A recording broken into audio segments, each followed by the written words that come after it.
Bienvenue à l'espace forme Beaufortin. Aujourd'hui, je vous donne une petite astuce quand vous voulez charger vos barres. Et effectivement, dans des salles, des fois, on n'a pas des poids intermédiaires. Donc, par exemple, si vous voulez mettre 2 ou 3 kg ou 4 kg sur une barre, ben, je vais vous montrer comment on peut faire. Allez, c'est parti, viens avec moi. Simplement, ici, j'ai chargé une barre, on va dire ici, il y a 30 kg. La barre fait 20 plus 5 et 5, ça fait 10.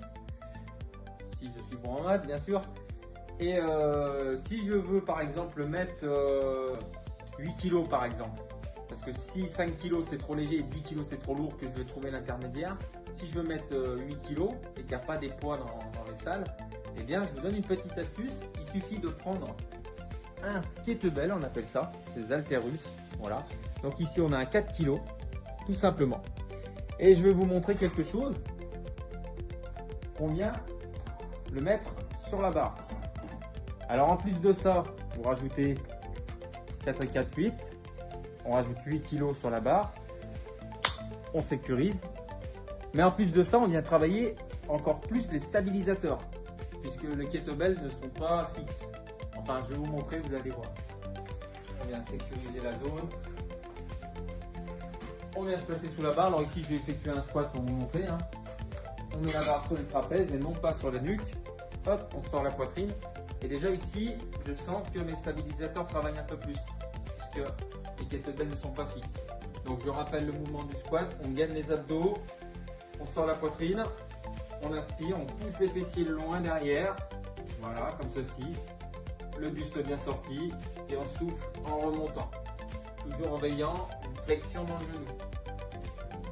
Voilà, donc j'inspire, je pousse les fessiers loin derrière, je souffle et je remonte.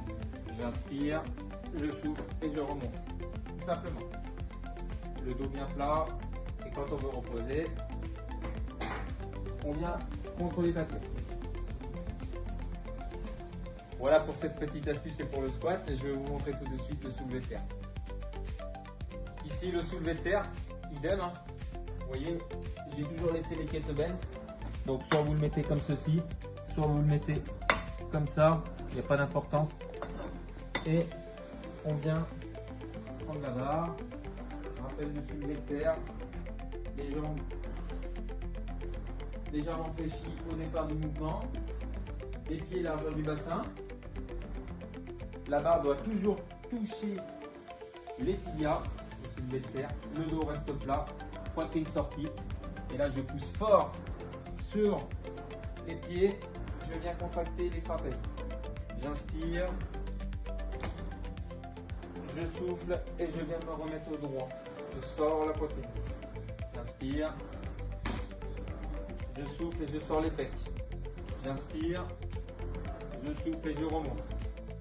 En contractant le dos, les fessiers et les ischios. Tout simplement. Et quand on veut reposer la barre, il suffit d'avancer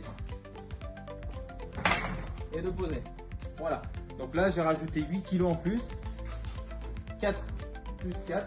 Après, si vous voulez rajouter 6 kg, eh bien ça vous fera 12. Donc, on vient prendre un 6 kg.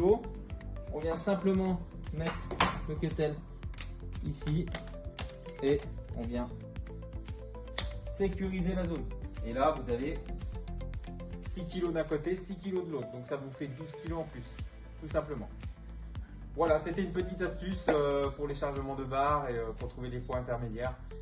N'oubliez pas, on vous attend le 14 juin à partir de 9 h pour la journée porte ouverte à l'espace forme Beaufortin.